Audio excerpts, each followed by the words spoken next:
morning. When it's Tuesday, it's the Raw Leadership Talk. We are glad to bring you the Raw Leadership Talk today, all the way from South Africa. Joining us, our guest for this month, Dr. Paul Kariuki. Joining me from Durban, even though I'm in Pretoria. Where are you joining us from? We'll be glad to hear from you, even as we listen to this instrumental of Let's Go Back Home and get ready for today's candid discussion.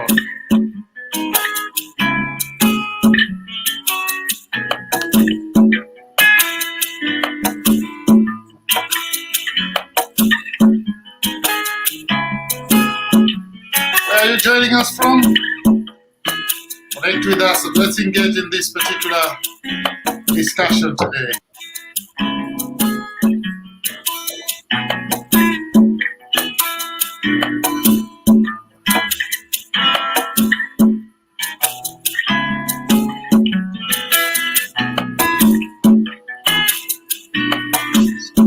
Our Leadership Talk is brought to you by the Africa Center for Public Speaking. Coming to you live. Are you joining us on Facebook? Are you joining us by YouTube or through our page on Facebook, page of the Africa Center for Public Speaking? You can tune in and join us through Dan Mugera's channel on YouTube.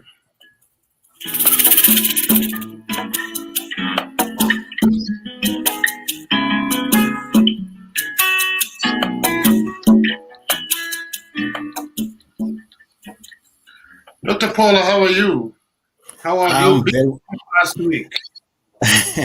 I'm very well, thank you. I say I'm winning. It's been a great opportunity to serve and to be here today. Great. Ladies and gentlemen, those who are joining us for the first time, the Raw Leadership Talk is coming to you from South Africa. I'm here together with Dr. Paul, even though we are in two different cities. I in Pretoria and Dr. Paul is in Durban.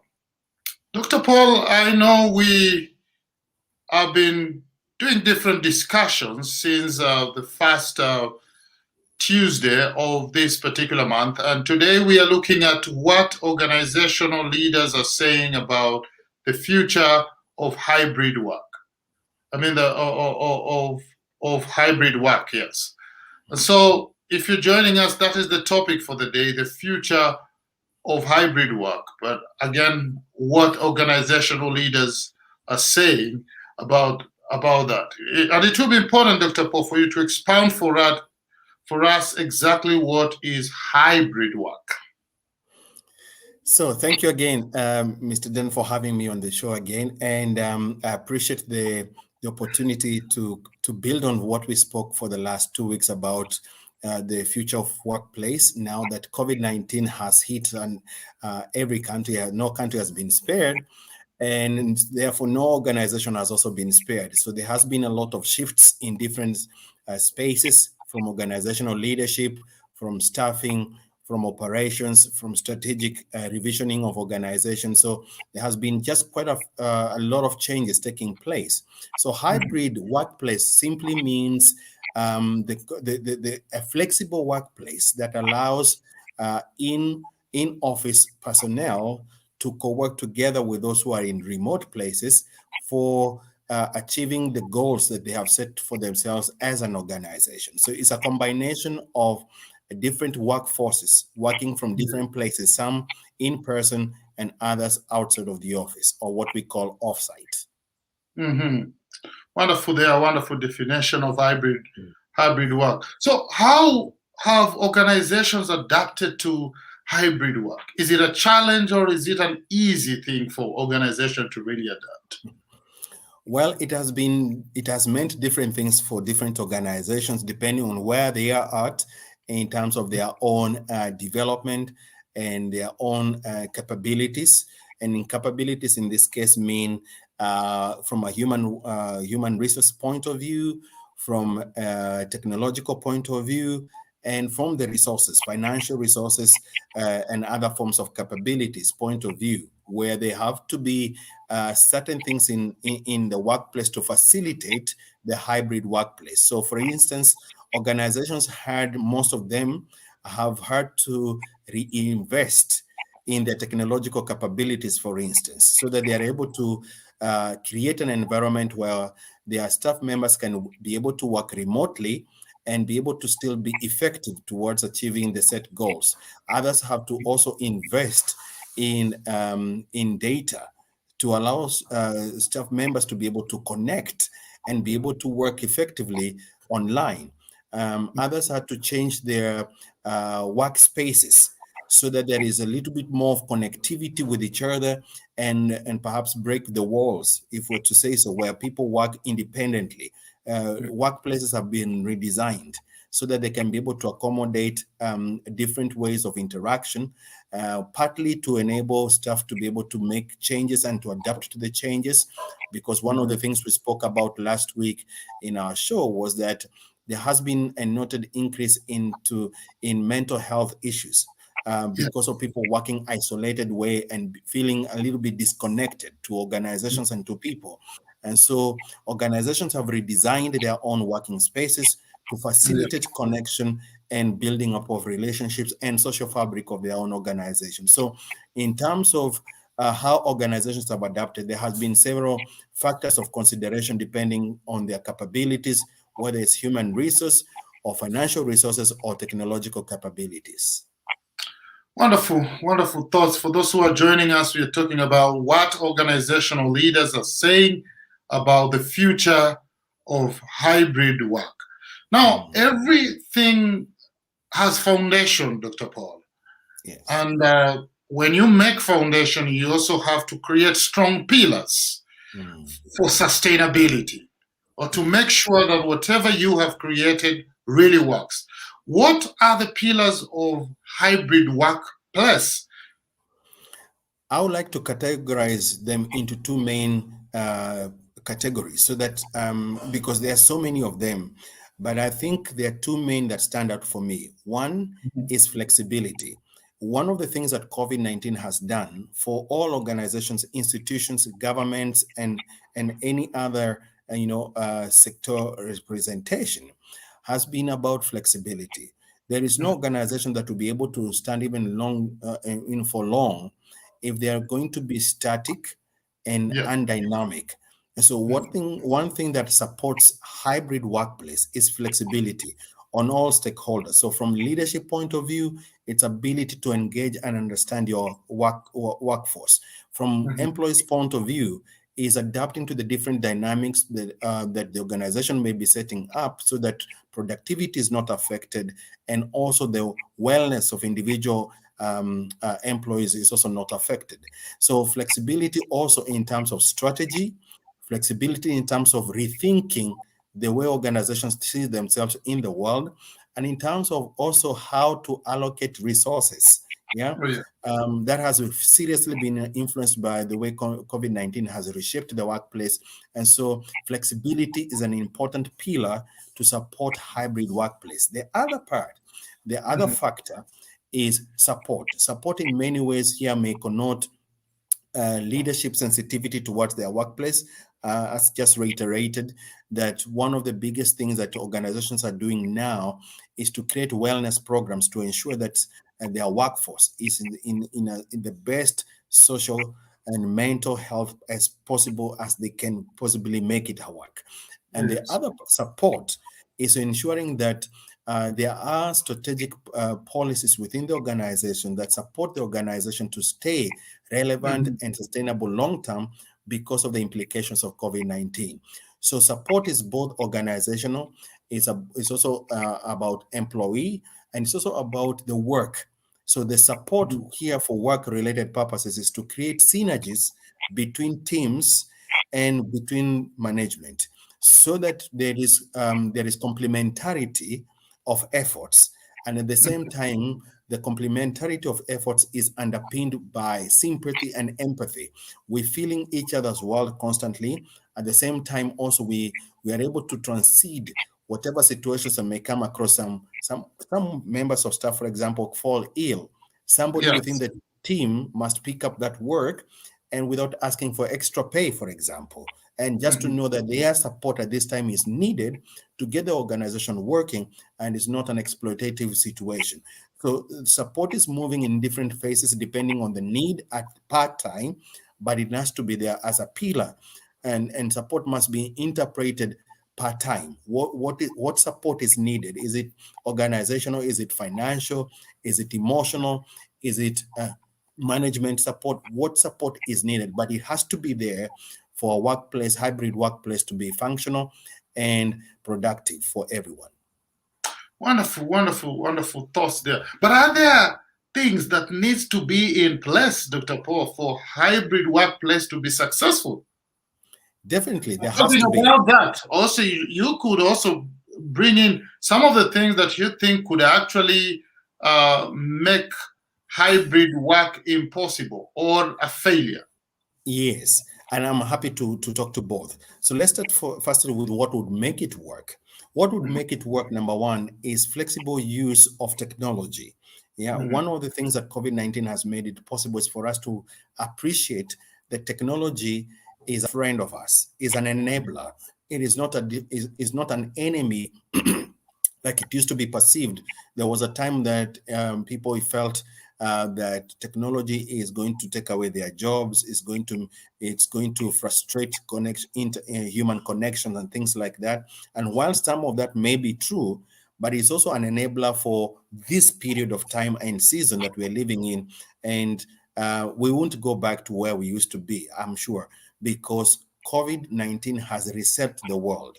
Technology mhm, has become now more of a friend than an enemy, and needs to be exploited to make it possible for organizations to achieve their goals, and for employees to meet the demands that are on their plate, as far as their employment is concerned. So that's the first thing that the organization needs to do. Secondly, the organization need to set up wellness programs, because you mhm, need to reach out to people at a human level, and that people need to feel that there is a room for them to be able to express themselves as they should be. And should there be challenges on which that they are not able to connect, there is a mechanism within the institution that they can be mhm, able to call on to.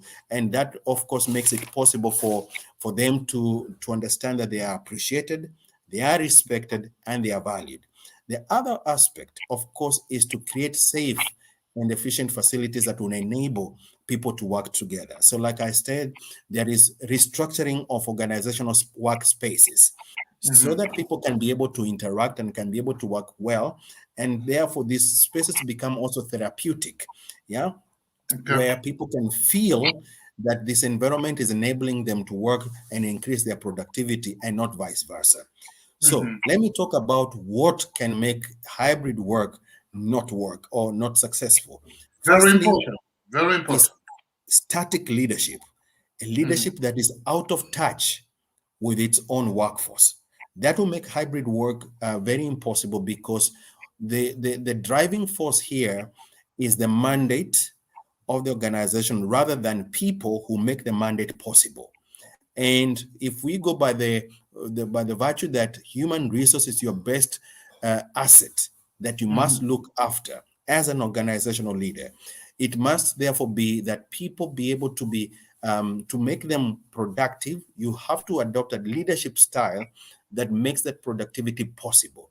And so, mhm, one thing that can hinder hybrid workplace to work is a static leadership. Secondly, is also static workforce, a workforce that is not ready to adapt to change. And I remember in the last two episodes, I've repeatedly said, change is our permanent friend. And whoever does not embrace change will be left behind and perhaps be out of the race. Because what COVID-19 has made, it has created an environment that you cannot predict tomorrow. And mhm, therefore, because of the uncertainty that surrounds our environment at the moment, it calls for everyone to be flexible in the way they interact with their world daily, but mhm, also to embrace change, whatever mhm, change may be, change of thinking, change of interaction, change of resources, even change of careers. There are mhm, so many things happening at the same time that are demanding a way we think and see ourselves in the world.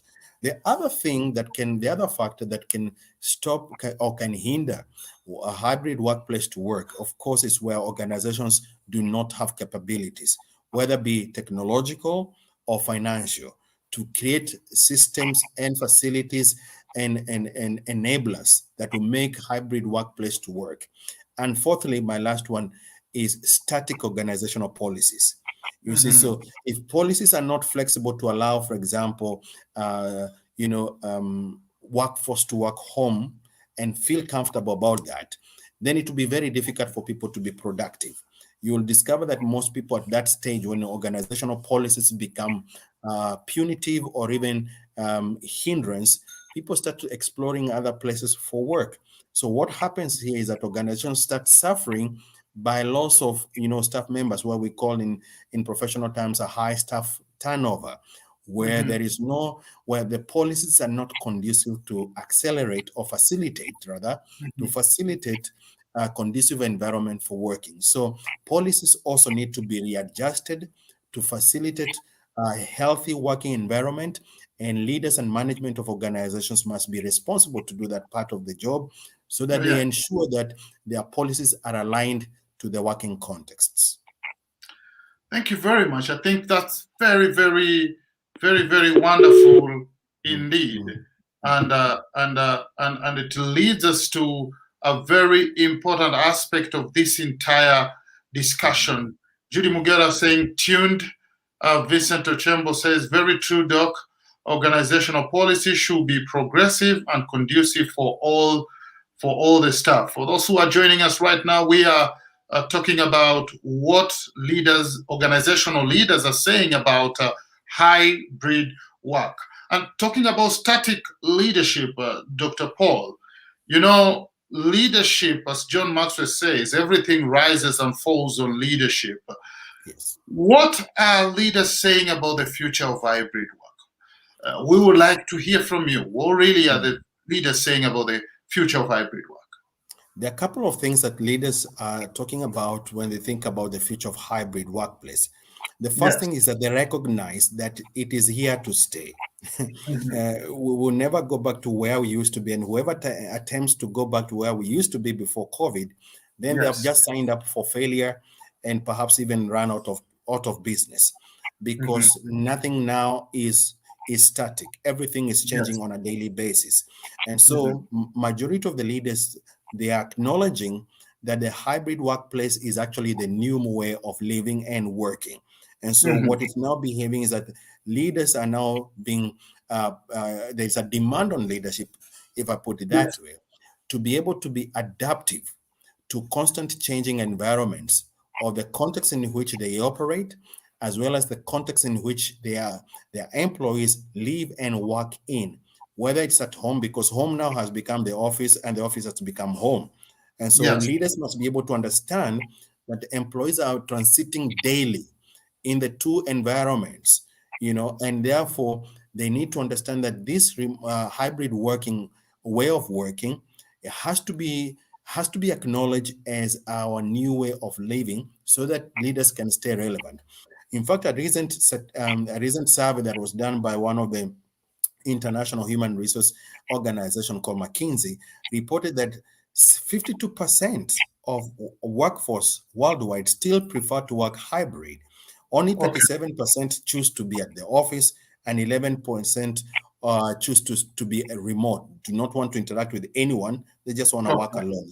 So when you Okay. see a 52% still willing to work hybrid, it means then it reinforces the point that hybrid way of working is here to stay.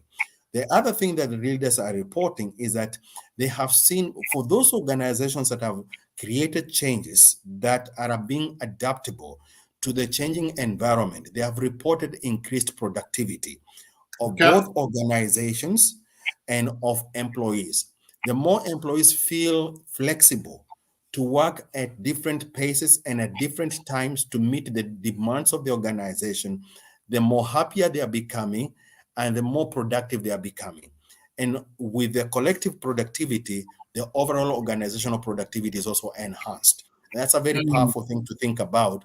because that also speaks to the third thing. The other thing that they are reporting is that leadership style has now changed from just the one-man show to Mhm. collective leadership. It's now Wonderful. working with teams, not Mhm. working alone. And that has, of course, necessitated a shift in mindset of leaders to Yes. see the organization as a whole system and not isolated parts. And Mhm. therefore, those organizations that are working or adapting a collective teamwork leadership style, they're not Yes. only reporting productivity, but they're also reporting high retention percentages of their staff. In other words, their staff members are choosing to stay in the organizations and choose not to go to organization B or C or D, Mhm. irrespective of whatever packages that are being offered, because they feel the Mhm. environment where they are is allowing them to grow, and it's also allowing them the flexibility they want so that that growth potential can be manifested. And therefore, the other aspect that they're also reporting is that because of organizations being sensitive to their employees, the emotional well-being, those organizations that are constantly rechecking their strategies, constantly checking in with their employees, the emotional well-being is at the highest at this point in time, because happier employees are productive employees. Healthy employees are productive employees. And so when these factors are taken into consideration, organizations are reporting increased outputs.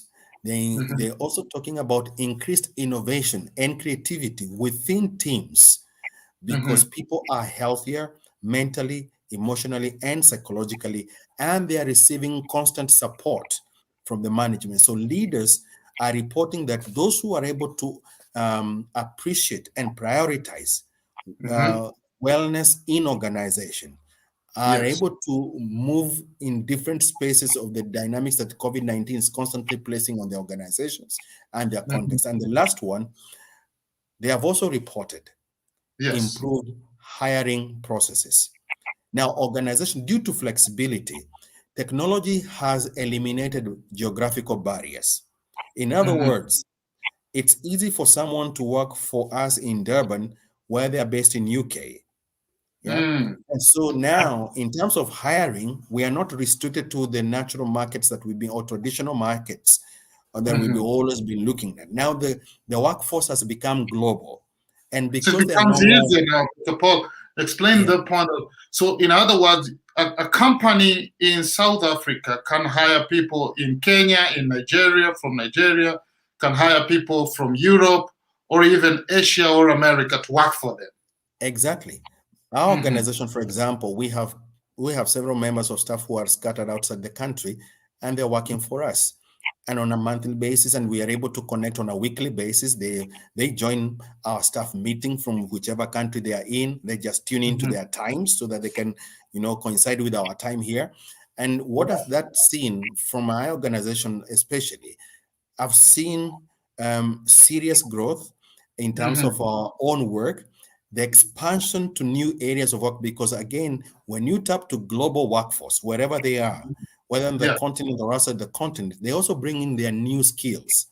And they Mm. also look into the organization from a different lens. Sometimes Yeah. what we miss most of the time, when we are too close to something that we work with daily, we may miss opportunities that we do not see because we are too close to it. Somebody from the outside can see a gap, which Yes. if that gap is exploited, it just creates Hmm. new avenues for new Hmm. niches for work to be done. And I've seen that happen. So the hiring processes and the understanding of the global nature of workforce has actually been beneficial to organizations that are open-minded and leaders who are willing to take the risk and Hmm. experiment and learn from their outcomes, because it's all about experimenting. And leaders Yes. who are static are very scared to experiment Hmm. something that moves them out of their comfort zone. So what thing has been very powerful is sincerity about experimentation, yeah, and Hmm. piloting things and learning from the outcomes, and then adapting the outcomes to the organizational context for greater growth and productivity. Wonderful thoughts there. Pam Tash says tuned. Manika also Mugure Monica Mugera tuned. Thank you very much for joining us in this particular candid discussion on the future of hybrid work. Dr. Paul, as we complete this program or this broadcast today, what will be your parting shot? I would like to leave our viewers with 3 things to think about. Number 1, do not fear change.